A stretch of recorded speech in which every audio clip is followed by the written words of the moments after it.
Look at 1 Peter 1:3. How about that? Yeah, go to 1 Peter 1:3. It says, "Blessed be the God and Father of our Lord Jesus Christ, who, according to his abundant mercy, has begotten us again to a living hope through the resurrection of Jesus Christ from the dead, to an inheritance." This inheritance that we have, it's what? It's incorruptible. That means that salvation that we got, it's not going to get corrupted by rust or anything else. God has promised us it's undefiled, it's not tainted, and it's not going to fade away. Reserved in heaven for you. You have a lot of people that struggle with their salvation. They think that if I sin this, you're going to lose your salvation. Can I give you some hope here?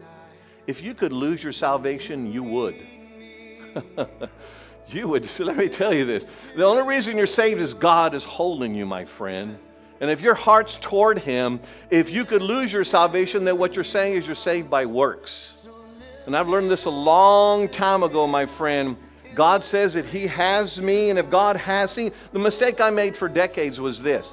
I used to picture myself salvation as I got to hold on to God.